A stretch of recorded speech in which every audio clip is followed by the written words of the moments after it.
All right. I am live here. And let's change that to that, which is me. All right. I'm going to try something here. The 1 hour movie hour.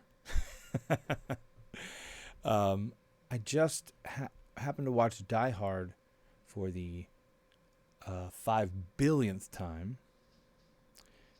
And I'm going to try to talk for an hour on it. I know I can because there's a lot to say. And not just about Die, but about Die Hard related events. So let me look at my stopwatch or countdown clock. Timer. 1 hour and 8 seconds. You'll see. And we're starting now. So 1 hour from now, when this goes off, the stream goes off. So Die Hard came out in 1988. That was the year I graduated high school. And it blew my mind and everyone's mind, really, in the 80s. And it still blows people's minds today, 32 years after it opened. And the fact that I said 32 years is just freaking crazy. What I wanted to mention more than anything is the arrival of the bad guy in this movie, Hans Gruber. Yes, I know his name. I know the name pretty well. I have to learn more names. I'm trying to queue up something so I can find out. Yep. Okay. All right. So I'm going to quickly show you this scene. This is the entrance of Hans Gruber, right? You won't be able to hear it unless you hear it through my earphones. Damn it, come on. Quite an entrance.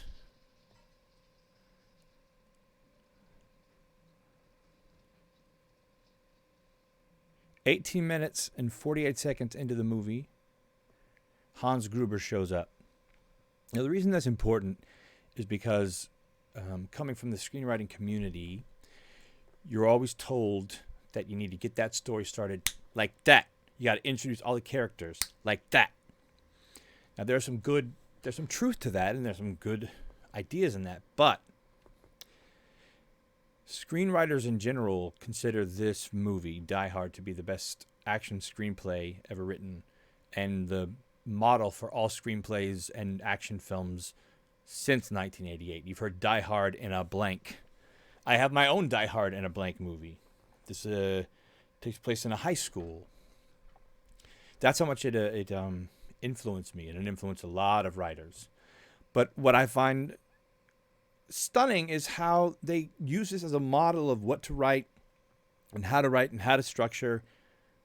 Only they say, but now for you in the modern era, in the 21st century, you have to write and make sure all the characters are in there and in place within the first 10 pages. It's a stupid rule. There are no rules in screenwriting, by the way. And the more you write, the more you realize that. And the sooner you realize that, the better you'll become. Because you don't want to, I mean, there's good things to be hampered. Not hampered, but some restraints on what you write. Because, sometimes you come up with a better creative way to approach an idea if you're restricted in certain ways. Sometimes you just want to let it hang loose. This movie's rated R, and you need that violence. You need the everything. So I more remember seeing Die Hard 2 than Die Hard. I moved to LA in 1990 and saw Die Hard 2 there in 70 millimeter at the Avco in Westwood, and it was lines around the block because that was the film of the summer, man.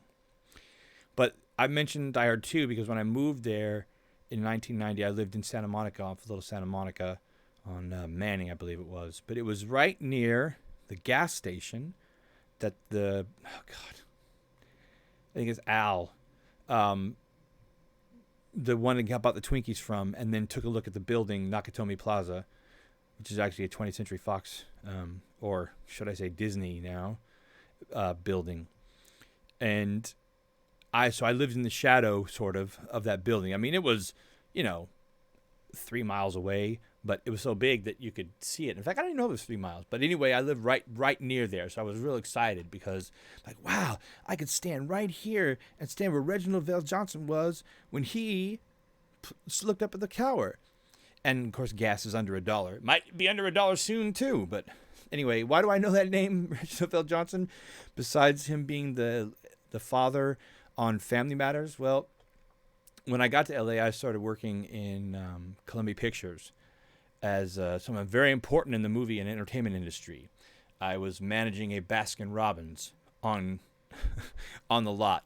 Now, this was the golden ticket for Baskin Robbins, as I found out when I went to management school, because I only worked 9 to 5, Monday through Friday. No Baskin Robbins does that. I mean, I'm sure there are airports that they close, but this one, people are like, wow, when I went to management training, like, how are you not working at 10 o'clock at night? In fact, I was complaining when we went to, like, on-site training to another place at, like, 9:30 at night, scooping up ice cream. I'm like, this doesn't apply to me. I tend to think that most things don't apply to me. But Die Hard, I wish people would, when they reverse engineer things, and that's what all that Save the Cat. Save the Cat is a thing from Blake Snyder, a guy who wrote a book that simultaneously changed and destroyed the screenwriting industry for a few years, at least a decade. Not him personally. It's he thought he came up with a system that was good, but Save the Cat is really just like in the first few minutes you do something for the hero that's heroic, like saving a cat, and then you like that hero. I mean, it's really not like the worst advice to give, but it's still it's a bit generic, and then that's where you get into everything falls into a certain pattern. Well, the reason that these books are popular and they look like they really know what they're talking about more than they really are is because they reverse engineer everything. When it comes to storytelling is, A, B, C, this happens and this happens, this happens and this happens. But in movies in particular, it's like this happens because that happened, this happened, and because that happened, this happened, and because that happened, this happened. And in Die Hard, they do that all the time, especially in their setups and their payoffs. So I'm backing up for example, I'm trying to find, it's the opening of pretty much the opening of the movie. Let me see. Yeah, let's go back. All right, I think we got it here. Let's cue it up. Really, he says, well, actually, you'll be able to watch it, but I mean, what he's really doing about a minute into the film, he can't hear it, but anyway, the secret to surviving air travel is after you get where you're going, take off your shoes, and you walk around on the rug barefoot. So that little conversation within the first minute of the movie becomes so important. Why? Because he takes that guy's advice and he takes off his shoes and he rubs his toes on the carpet. He makes fists with his toes and he loves it. But that's when the robbers come in. Yes, terrorists. They're not terrorists. Am I spoiling anything? Of course not. You better have watched this movie by now. So that leaves him without shoes because he listened to this guy. He listened to that guy.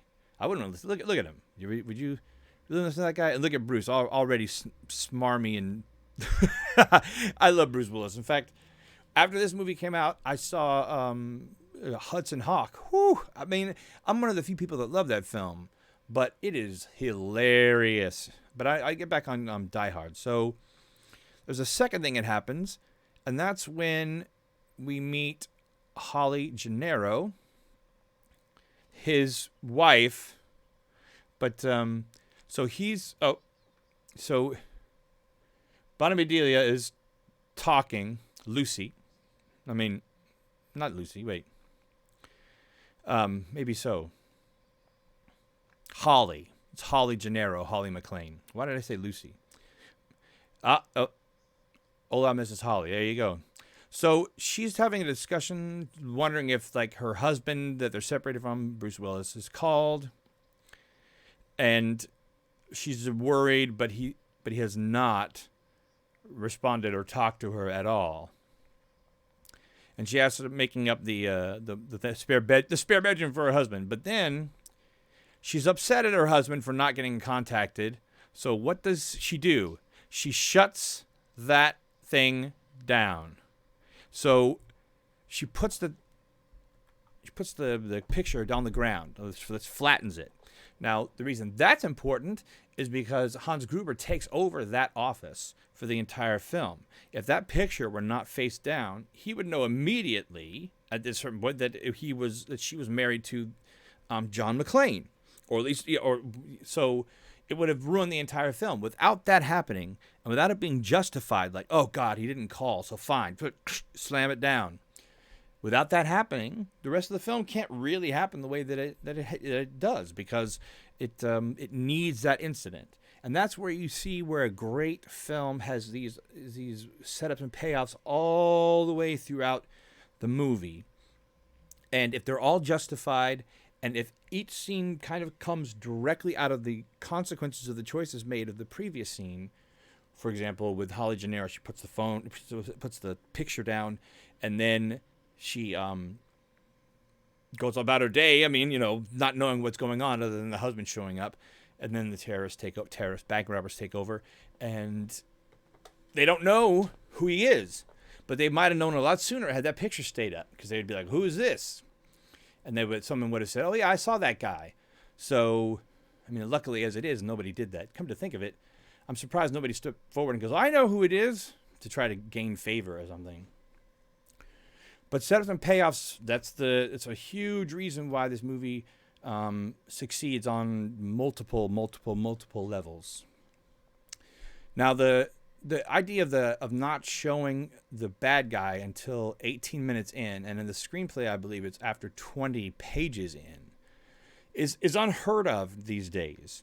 When I wrote my Die Hard piece, I had to shorten the amount of time it took for me to introduce the bad guy, when I was trying to follow the Die Hard model, which is establish characters, establish the relationships with the hero, with his wife, with the limo driver, with the boss, with that coke-headed dude. You establish all that. You establish conflicts between them, so there's already a struggle before the bad stuff even starts. It's basically setting the pieces into place, and then 20 minutes in or so, when the bad guy shows up, everything is put in motion. And sometimes it takes a while to set up the pieces in such a way that you're going to care about everything that happens to him and to everyone around him for the entire film. You constantly, you hear a lot, even though I don't read reviews anymore, but when I did, it was all about, it was too slow, or they say that they didn't spend any time with characterization. That means that the screenwriter, who I'm sure put in a lot of characterization, was told to cut it all out because we need to have set pieces. That didn't happen in the case of Die Hard, because they let it through, right? Bad guy didn't show up for 20 minutes. I mean, how is that? I don't understand how that's so controversial. But when I was dealing with executives, that's one thing they said. Oh, you need to get quicker to the first act's a little slow. I mean, the first act was 23 pages when I was writing it, and the bad guy shows up on page 10. I mean, you can't show. I mean, I could put the bad guy in the beginning and people completely out of context. But that's why you think about it. So you have the Die Hard. In the moments before Hans Gruber takes over, right? He's on the plane. You find out he's a cop. You find out he's never been in a limousine before. He sits up front in the limousine as opposed to behind. That gives you insight into his character. Then there's the exposition, but the exposition is funny because Argyle is not expecting. I'm John McClane. I'll just use their names to be up front, and she'll be enjoying the limo process, but he's not. You would find out through that he's visiting his wife. They're still married, but they're separated because he thought that she was going to come home, and she didn't. So now there's a war, and he's like, I can't leave because I'm a New York cop. So we find out all that, and the Argyle, the driver, is so cool that he said, listen, man, I'll just hang out in the garage. You find out what's going on with your woman, which what he said, and then, call me and let me know what's going on. I'll leave, or I'll take you take you wherever you need to go. Then we meet the boss, Takagi, and he's the one that is in charge of Holly Gennaro. By the way, Holly Gennaro is her maiden name, so that also pisses him off. We find out that she's using her maiden name working for a Japanese-owned company, and Japanese-owned anything in film was super huge in the early 90s, because I think that's when they bought Sony. I'm not sure, but I worked at Columbia, so I was also privy to the sudden change in management. There was a day where people just disappeared, like they got laid off. I survived the cut somehow, but it was a whole new group of people. So the Japanese way, whatever the heck that is, however they wanted to deal with it in the 80s or in the 90s, it was very prevalent because Japan they had control of electronics and they were buying up American companies. Hey, it happens. And really, what did happen? I remember everyone was talking about how, oh my God, the Japanese are going to take over. Everything's taken over. Really? Have the Japanese taken over? 32 years later, do you see how Japan is everywhere? No. I see how China is everywhere, but I don't see how Japan is everywhere. My medium mug of water.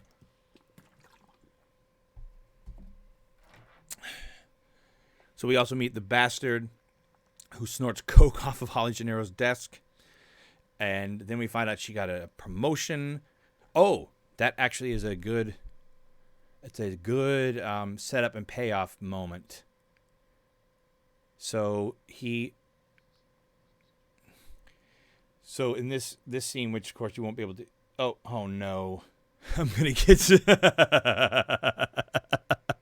I always forget to make the change, so now it's just gonna be me getting slammed for using too much of the movie. I'm not trying to use much of the movie at all, but you saw the scene. This scene right here, when they're he's getting to know everything. He's looking at pictures, and this is the smarmy coke dude. I know he said his name. I'll look it up again. But he says, hey, his wife got a Rolex. Your wife got a Rolex for doing so well in this particular sale or job. Now, why is the Rolex so important? It's important because the end of the film, when Hans Gruber is getting ready to fall out of the Nakatomi Plaza, as he's doing right here. I know. So she grabs him, and but he's hanging on. He wants to live. How did they get him to let go? The frickin' Rolex. You see that? I don't need to tell you that there's a scene. That scene, Alan Rickman didn't know that he was being dropped. He thought it was just a close-up for that camera shot. But as you can see, he doesn't look so... He looks very surprised because they didn't tell him.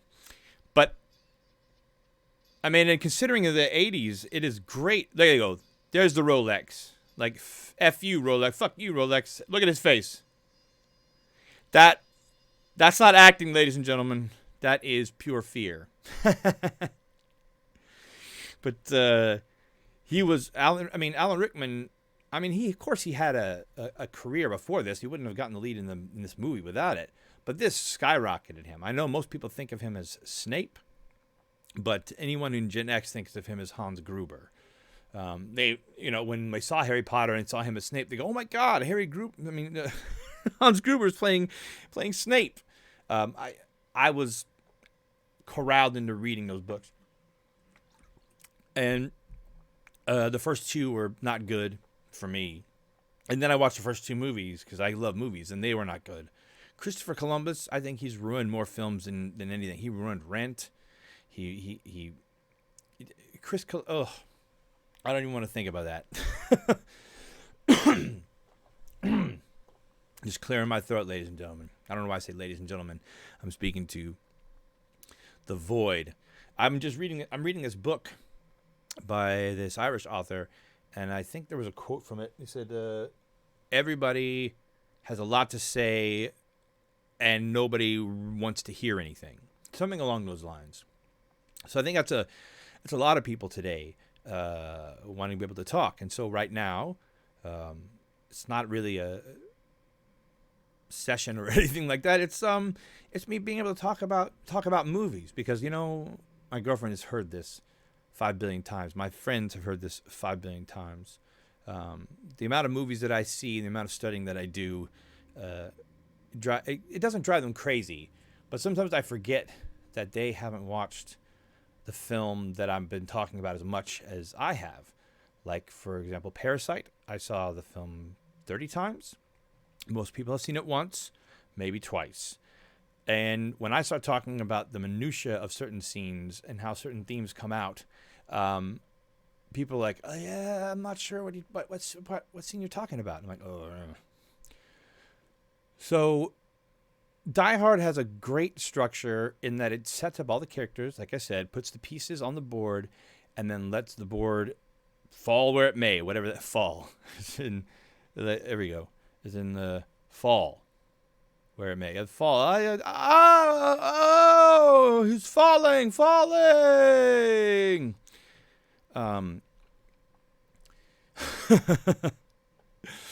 But this really was. I mean, if you've seen, there was a film Under Siege, Die Hard on a train, Speed, Die Hard on a bus. That was actually a good film. Speed 2, Die Hard on a cruise ship. There's been Die Hard in, on, under, over, everything, and nobody really comes close to the structure and the power of this action film, because they do not take the time to give a characterization for the lead character. And so for John McClane, before the bad guy even shows up, we know his temperament, we know his skill set, we know his knowledge of police work, as well as being a snark and being, of course he's a wise ass. That's Bruce Willis for you. But he's an everyday kind of guy. He doesn't sit in the back of the limo. He sits up in the front of the limo. He doesn't. He smokes cigarettes and watches Captain Kangaroo, to use a Pulp Fiction reference. But he is a bundle of conflicts and inconsistencies, and some bad qualities and some good qualities. And his wife, Holly, is the same thing. They have this big knockdown, drag-out argument where they push each other's buttons. And that's the last conversation they have until the end of the film, because everything gets separated because the bank robbers show up. Another unique part of this film, I'm going to find it here, I think I already mentioned Reginald VelJohnson.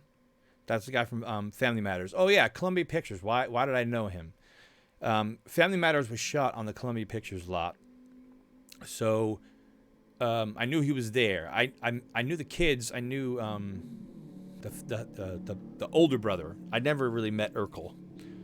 But I did go over and watch a rehearsal. Anyway, I went to the ATM after work, and there was an ATM card already in there. I pulled it out, and it was Reginald VelJohnson's ATM card, and his balance was quite low. And I'm like, man, I don't want to be a TV star if my bank account is this low, but who can say? Anyway, that gave me an entree into the family, that world. Okay, so anyway, back to VelJohnson. So as you see here, we're about 50 minutes into the movie. That film. Okay, about 51, 52 minutes into the film. So about an hour, almost halfway through the film if you take away the credits and stuff. That's the introduction of a brand new character halfway through the film. So what people like to call the B story takes place a lot later than it normally does according to the rules, the people who reverse engineer films. And let me get back to that point. You reverse engineer films by waiting until they come out. Then you watch them. Then you decide whether or not it meets the checklist that you have. And that's what Save the Cat and others have as a beat sheet, as they call it. And they have little cute names for all 13 beats or however many there are, and what page number they're supposed to land on. That is such an unfair thing to do to a screenwriter and to a movie, because when you have a screenplay, that's a blueprint, and then the movie comes out, and the movie is what the movie is. So to try to reverse engineer that and say, well, the movie is this way, so that must mean the script needs to be this way. But it wasn't. If you look at the Die Hard screenplay online, and you can find it anywhere, you'll see that it's 20 pages for the bad guy comes in, almost 60 pages before the Al comes in. Is it Al? I can call you Betty, Betty. When you call me, you can call me Al. Call me Al. I'm pretty sure. I can't. It's early in the morning. Well, not early in the morning. It's 10:52. You lose track of time when you are stuck inside doing nothing. But so when you introduce a brand new character an hour in, it's sort of like, wait a second, who is this person? Now I got to get to know this person? Well, yes, you do.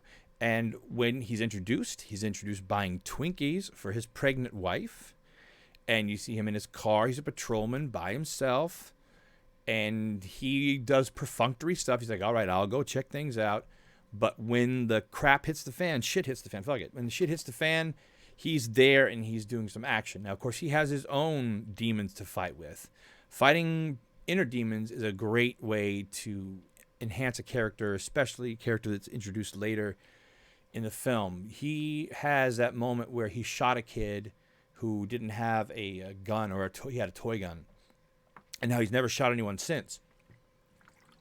Now that story he tells is a nice moment between him and John McClane when they're talking on the walkie-talkies. So, let's see, where is it? I'm trying to find the moment at the end. No. Oh man, I'm talking and see, I always forget. So anybody who's so what? Does anybody really care that I'm looking at like still frames of the movie? I don't know. Who can say? So the story he tells with Bruce Willis about the kid getting shot, how he never shoots another person again.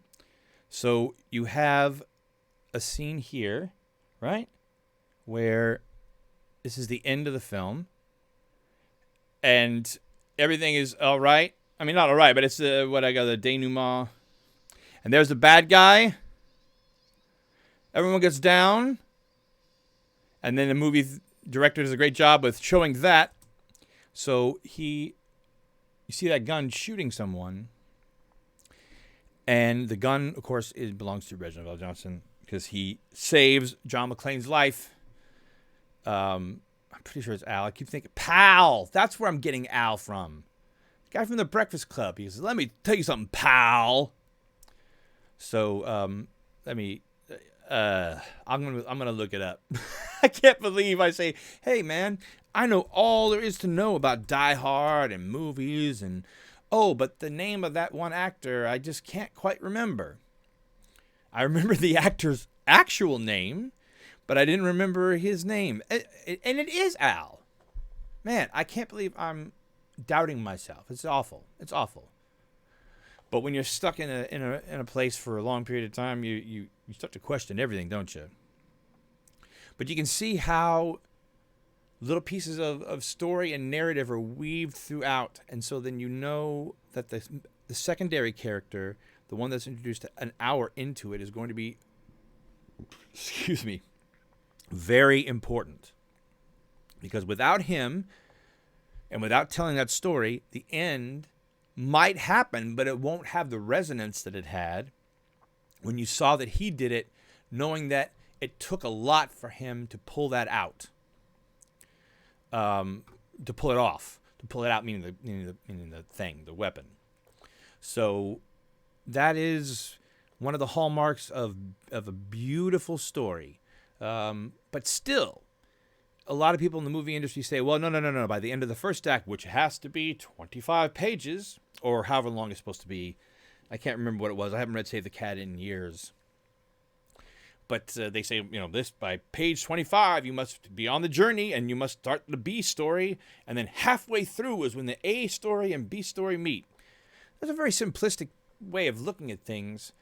And once again, it's reverse engineered to the movie, from the movie on backwards. Whereas that's not how it works. You come up with the idea, you write it, a director interprets it, an editor and the producers or whatever assemble it, and then that's the finished product. The screenplay, the movie, usually pretty far apart. When you see the scripts that are uploaded for consideration in, trying to see if I'm in focus.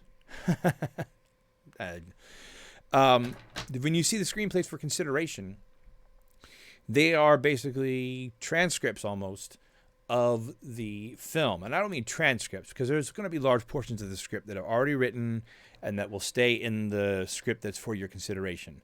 But there will be a lot of scenes that aren't there, a lot of scenes that are changed, a lot of scenes that are missing. There will be stuff that's written on the set, stuff that's improvised, all those things. It's not good for people to look to those books and think that's the way it has to be. If you have a story in your heart or in your head, tell it the way you want to tell it, and then let the chips fall where they may. What I mean by that is, take it to a class, take it to a coverage service, find out if you're somewhat on the right track. I'm not saying that you just cut everyone else off and say, what I believe is what I believe, especially when you're starting out. Because you may have a lot of raw talent, you may be a fantastic writer, but you're only going to get better. So you should not start off with like, I'm the king of the world. You gotta be able to listen to some people, because some people are going to try to make it better. In fact, if anybody wants to work with you, they want you to succeed. They want you to get better. Now, of course, they being executives and whoever else high up has the money, they have their own interests to deal with. And of course, there's high turnover rate. You may be dealing with the development executive on Tuesday, and on Wednesday, you're dealing with someone else who says, I don't want any of that previous guy's stuff. Get out of my office. I don't think I think that if Die Hard landed on people's script desks, that they would be calling that person in. At least they better. However, the script's over like 120 pages, and for some reason that's anathema these days. And I'm thinking, well, if the story is compelling, I will sit and watch it. The Godfather Part 2 is 3.5 hours long. I can watch that whole thing. By contrast, The Irishman, and I love Scorsese, but The Irishman's 3.5 hours, but it felt 3.5 hours. The Godfather Part 2 didn't feel that way at all. It was telling two competing stories. But I mean, my point is, it's a long, long movie, and it sustains itself narratively and is still considered an absolute classic, Academy Award-winning film, and it won the Best Picture. It was a sequel that won Best Picture, Godfather Part 2. So length really has no meaning. I mean, Die Hard is about 2 hours and 15 minutes long, including trailers. And I think of things like Avengers Endgame, which was 3 hours long and is the biggest box office grossing movie of all time. Thing about that movie is, when I went to go see it, I remember some of it, but I don't remember a lot of it. I know there was time travel, and I know there was this, but I don't think there's anything that's going to make people want to watch that film 10, 12 times. But you ask anybody who loves movies, hey, yeah, man, you want to watch Godfather Part 2? Oh, yeah, hell yeah, especially right now if you got the time. Even Die Hard, 2 hours and 15 minutes. You want to watch that? Oh, man, shit, yeah. So, and you say, why? Well, is it because of the set pieces? Is it because of the acting? And those are two components of it. But it's the actual story, the characterizations. You know that John McClane is in danger. He's got no shoes on. He's got nothing but a tank top, or a tank top on. It's dirty. And he's got a few cigarettes from the guy he smoked when they fell down the steps. And he stumbles into things, stumbling into the detonators. Now that was a coincidental moment when he ran into the detonators, because that caused a major complication, and it also allowed us to see the real intention behind the bank robbers who at first everyone believed they were terrorists, and then they were bank robbers, and then you find out that they are ready to blow up everyone while they take off somewhere else with the ambulances that are downstairs, and they'll be on a beach earning 20%, to quote Hans Gruber. But it's the situations that John McClane finds himself in get more and more harried as it is. And when the second act actually starts, when the terrorists take in, the terrorists / bank robbers come in, you see him. He doesn't quite know what to do. He's got nothing. He's got his gun, but he doesn't have shoes. There are no cell phones. There are no anything like that. So when he goes up the steps to try to hide from the bad guys, and he sees he gets to see the rockets that are there and all the people that are throughout the place. And so he does what a cop normally does, right? He looks for a phone to call 911. When that doesn't happen, he tries to arrest one of the bad guys that tries to accost him, and they get into a fight, and that's where he gets the detonators.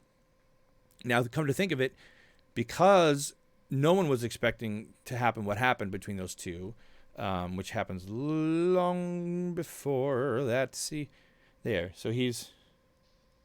Oh. So everything... That's when he's like figuring out what's going on. And let's get to... Wait, oh. That's a... It's a great scene with the Takagi and asking him for the code, and how I'm not going to show it because it's it's graphic, but you're familiar with the movie. So when he says I'm going to count to 3, and he counts to 3, and the guy said you're just going to have to kill me, and he does. That was shocking, especially the way they shot it. Take a look at it. Look about 31 minutes into the film, and you'll see the moment that most not made for TV, but edited for television at the time, they cut that scene out because it's pretty graphic. Takagi part of him ends up on a window, and that's what alerts John McClane to a massive danger. But then he makes a noise, and because of that noise, the guy with the detonators follows him. And actually, is that right? I know that they chase him. And anyway, it's the same thing. I'm just going off the top of my head here because I'm trying to create, trying to figure out if I can talk about something for an hour just without notes, because sometimes I like to create and sometimes I like to think about things without having a set agenda. Now, that doesn't mean I shouldn't look at things. I watched Die Hard this morning, which gave me the idea to do this. And I said, "Oh, should I go down and put a cast list? And should I do?" No. Just hearing my thoughts and trying to formulate an idea is fun in real time to do. So, as I said, everything happens because something else happens, and I think Jeb Stewart and Stephen D. D'Souza, I believe, were the two guys that wrote the screenplay based on a book. By Roderick Thorp, Thorp, I believe. I've never read it because I figure this is probably one of those instances where the movie is going to be much better than the book. So if you want to check it out, check it out. But some people don't know that it was an adapted screenplay. It wasn't original, but but the movie itself was as original as it comes, because it blended humor with graphic violence and marital strife with bank robbery, and John McClane starts off as a nobody cop and ends up as this almost superhero kind of guy when he's standing. Of course, I mean, I would say that he's look at this, that's the end when he comes in to help his wife. Look at the sparks come in and he's stumbling in. I'm not saying he looks like a superhero because he's messed up. His feet are cut to shit, and he's got blood all over him. He's only got 2 bullets. He's trying to figure his way out, and that's what you want to see in an everyday hero. You want to see the everyday hero looks smart and clean, and by the end, you want to see him just beat up and barely alive, because that's what makes people cheer for your hero when like it's so hard. And I don't like to bring up Save the Cat again because it is reverse engineering. But if we're going to talk about what they call an all is lost moment, and I don't mind mentioning these phrases because it's nice to have that, but you shouldn't think about that. You shouldn't think about, what is my all is lost moment? Eventually, when you write a story from beginning to end and you get to a certain point, you realize, oh, this is the point where all is lost. All is lost means the hero tried and failed, and it looks like nothing is going to save him. Nothing is going to save anyone. There's no hope. And then people, then you have the third act. The third act, which is the finale, basically hunting Hans Gruber and trying to figure out how to save the building.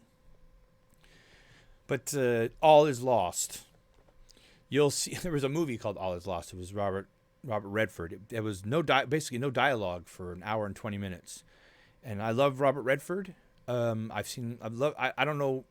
He's not the greatest actor in the world, but he certainly knows how to make movies, and he's very watchable. He's also watchable because Paul Newman was his co-star for many movies. And talk about someone who's eminently watchable. That's Paul Newman. But they're not in this film at all. Neither of them are in this film. But it just reminds me of Butch Cassidy and the Sundance Kid and these classic action films with flawed protagonists. Although with John McClane, he's not as flawed as Butch Cassidy and the Sundance Kid. He's not an anti-hero. He is a real hero, but that's the unique part of the movie. He's a real hero. So you have movie heroes, which are people who have coincidences and luck and sometimes Deus Ex Machina, which means let's just throw something in there that he'll need because we can't write ourselves out of this corner. Like in this movie, when you find out that Bruce Willis, when John McClane only has, 2 bullets in his gun, you know that when you're walking into this scene, when you watch it, as he's coming in, you know he doesn't have what he's pretending to have. He's got he's play acting, and that's been set up throughout the entire movie. When he looks around, he takes notes on his hand when he finds out who the names of the bank robbers. And he even has a sick sense of humor because he takes one of the bad guys and puts him in a chair and sends him down the elevator, and he's not living anymore.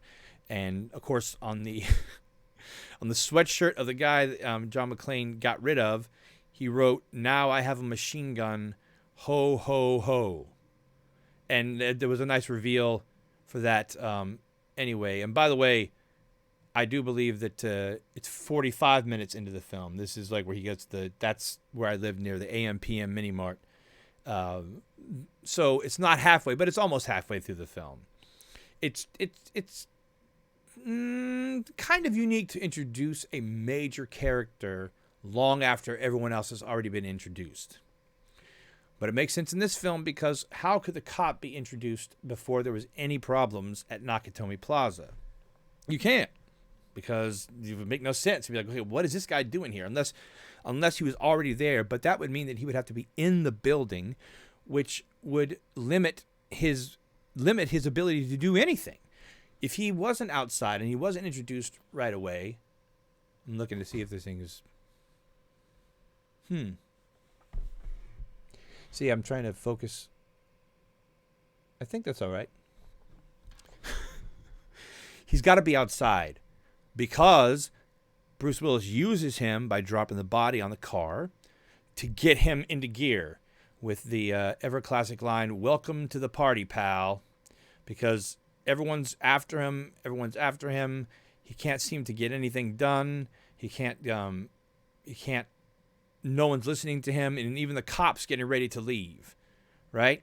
And as the cop's getting ready to leave, Bruce Willis drops the body of someone he just killed, and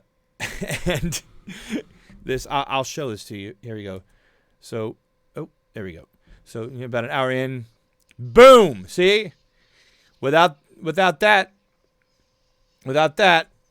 The rest of the film can't start because then nobody would have known. He would have left, and that would have been it. John McClane would have been screwed. There. Welcome to the party, pal. That's the famous line, and that beautifully shot with the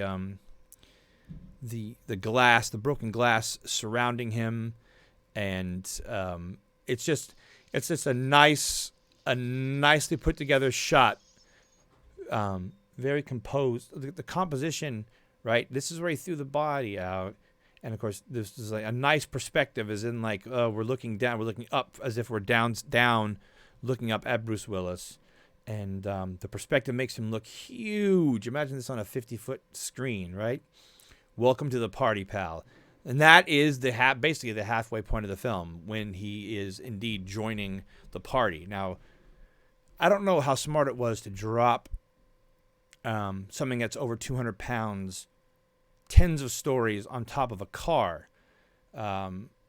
He's lucky that it only went through the windshield, because he could have hurt the police officer, terminally hurt the police officer. But those are the kind of things that you have to just let go. And by this point, when you're an hour in, you're in. It's the beauty of creating characterizations that are strong in the beginning of movies, because that's the gateway. That's the door. Hey, you want to come in and check out what's going to happen? That only happens when you create enough when you create the characters and the conflicts between them before you introduce the bad characters. So they have their own life going on over here, and then the bad guy comes and disrupts that life.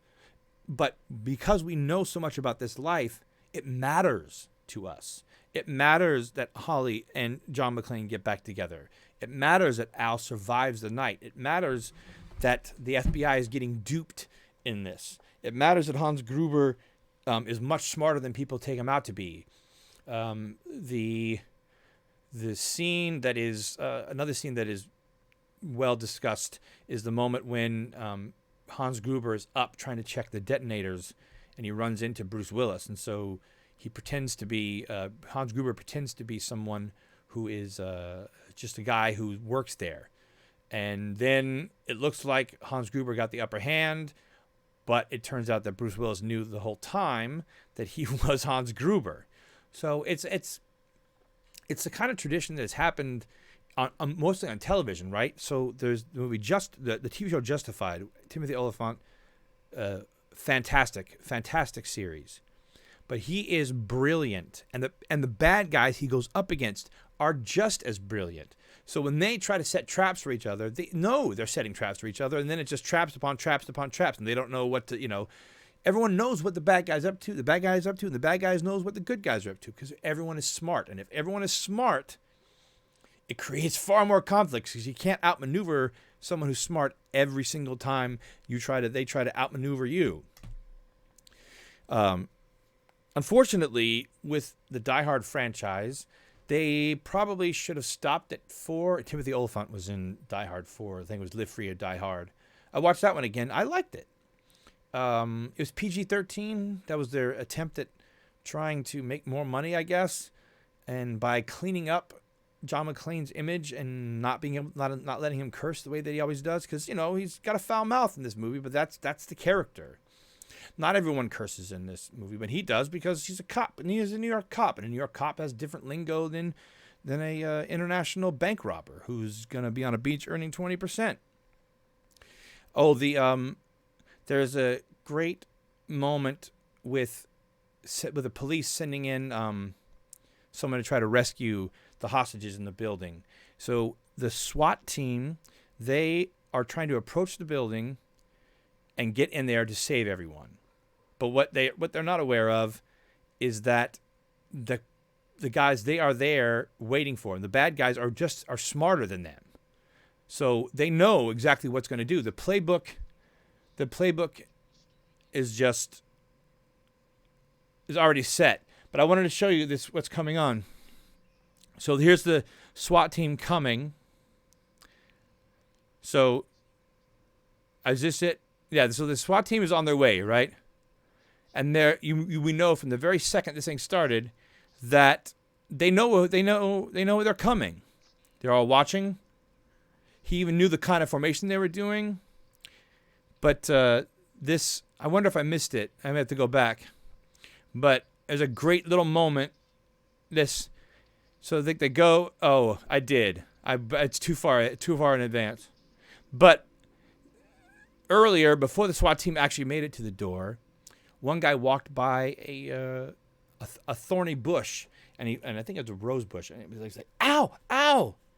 And you don't want a SWAT team guy who's going to go in and try to kill people and try to save hostages go, "Oh, ow! It stings." When talking to the rose bush. Now I want to find that scene because I want to see if I can. Where is it? I don't know where it would be. I'm looking at a lot of great stuff.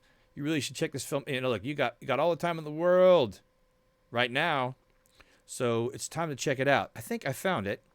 Let's see.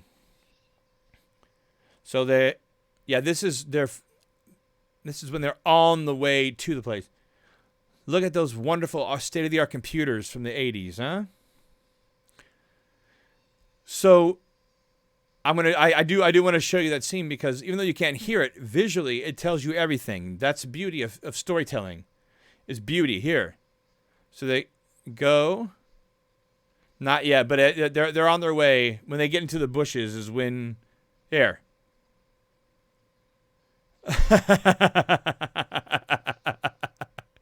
You see, just that visual cue, like that means they're clueless, they're inept, because guys with assault rifles, actual assault rifles, fully automatic assault rifles, and tactical gear, they run into a rose bush and get pricked and go, ah. And now I understand it could be painful, but come on, their mind should be focused on that, not like, oh my goodness, ow. I mean, it's sort of a slam on SWAT. I can't imagine anyone on SWAT being that ridiculous to get stuck up on that. But speaking of technology, this reminds me of when John McClane went to go find out where his wife was working.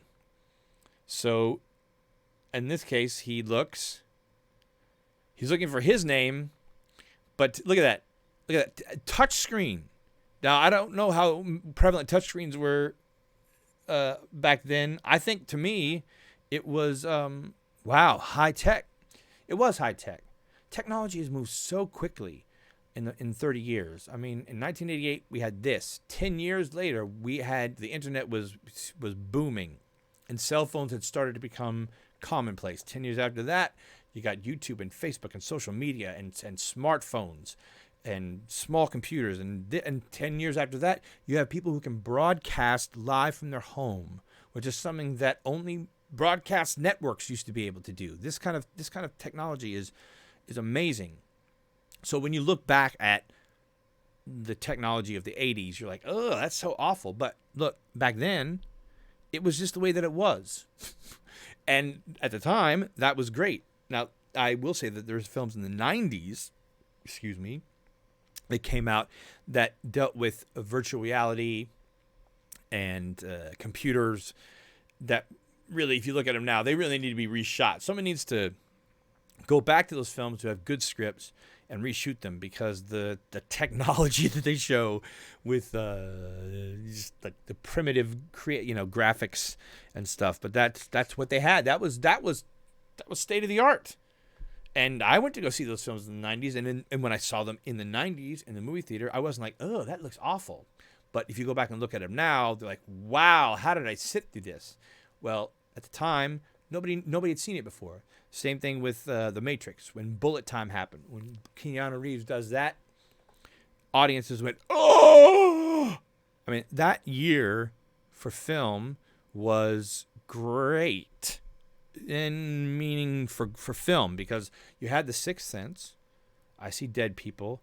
That was a twist that nobody saw coming. And even though the internet was around, it wasn't around so much that the ending or the twist would spread like wildfire. And then you had The Matrix with the bullet time and the eye-popping special effects. And then you had The Phantom Menace, which was the first film shot on all digital. It was not a good movie, in my opinion. It was like a lot of meetings and councils and stuff. I think it took him until his third film to finally get to like the good stuff when Darth Vader was created. But technology is used a little bit in this movie, as I showed with the directory, and then the computer's running whatever he does. In fact, I don't really know exactly what what Nakatomi Plaza does, or what their I don't know what they do. I guess I never really took the time to bother to find out what they did, because it really doesn't matter what the company makes, because that's not what the film is about. That's another mistake that sometimes people make. They focus on incidentals as opposed to cutting those incidentals and focusing solely on the conflicts and the relationships. So Die Hard if you haven't seen it, or even if you have seen it, you should watch it again, because it is an excellent example. So when you watch it, tell yourself, okay, he tells the guy, rub your feet make fists with your toes. Find out he's a cop. Okay, was that just an incidental thing? No, he had to take the shoes off for the rest of the movie to take place. But it makes sense because John McClane is nervous to fly, because he's a New Yorker. He doesn't fly that much, apparently. No New Yorkers flying right now. And then he meets Argyle, finds all that, and because of that happened, he feels better to go up to see his wife, but he and his wife have a fight. She takes off. He decides to clean up and then does the fist with the toes thing, and right after that is when the terrorists start happening. But if you go through and just say, hey, because of this, because of this. I know Pixel had this 32, I think it was a list that went around to a lot of screenwriters, and there was a lot of good stuff on there. But the biggest point that I wanted to make was that you have to make what you want to make. Now, there are times when you're not up to the level yet where people would be interested or like, go, ooh, I like this guy's writing. Screenwriting involves changing your brain patterns so you write in pictures as opposed to words. Dialogue, of course, is what makes any movie special, but it's the visuals that really make it. That welcome to the party, pal, the body falling, the Takagi getting his head poof like a Rorschach painting, and the humor when he's being chased by this guy. John McClane is being chased by a man and John McClane is underneath the table, and the guy is shooting him with the assault rifle, and of course he's missing John McClane. But then as the bad guy is reloading, he's like, next time you see a bad guy, basically shoot him right away, and then boom, boom, boom, boom, boom, boom, boom, boom, boom. Bruce Willis shoots through the table, gets rid of the guy, and he said, "Thanks for the advice." Now that sounds corny, but in the midst of the film, it's not corny at all. It's interesting that Bruce Willis picked as his next film Hudson Hawk, because he or Die Hard 2 after Die Hard 2, because he was the man, he was the A-lister, he was the action star revival guy. And not that action films needed much reviving, but it did not reinvent, but it did start an action film on a completely different path. The Die Hard and Lethal Weapon.